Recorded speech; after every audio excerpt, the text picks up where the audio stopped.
গ্রামের বাড়িতে আমরা বড়ি তৈরি করি। তো আমরা এখন দু রকমের বড়ি করে দেখাবো। একটা মসুর ডাল, এটা শুকনো, আর এক রাত্রির ভিজিয়ে রাখতে হয়। এটা খেসার ডাল, এটা শুকনো, আর এটা রাত্রে ভিজিয়ে রেখেছি। আজকে আমরা তৈরি করে দেখাবো।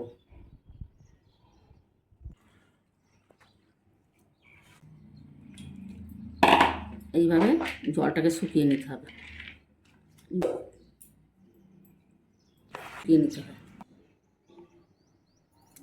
এবার একটুখানি অল্প করে জল দিতে হবে, দিয়ে এবার মিক্সার গ্রাইন্ডারে আমরা এটা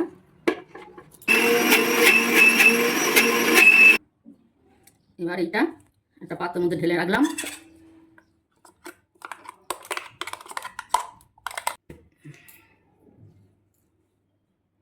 মুসুর ডালটাকেও আমরা এইভাবেই গ্রাইন্ডার করে নিলাম। এটা খেসার ডাল 250, একটু অল্প নুন দিলাম, দিয়ে এবার ঘাঁটা শুরু করলাম।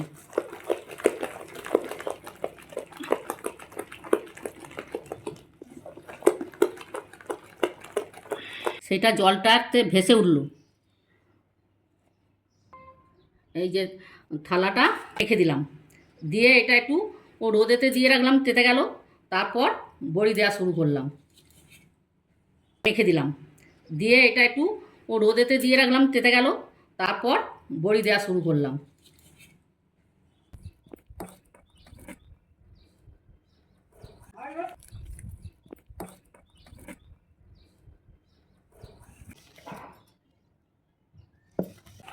এবার আমাদের বড়ি দেওয়া শেষ হলো। আমরা এবার রোদেতে শুকু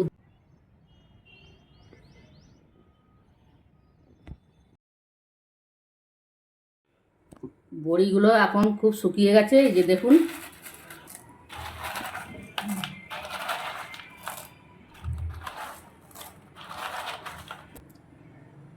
এইটা 6 মাস থেকে 8 মাস ব্যবহার করা যাবে, কোনো নষ্ট হবে না।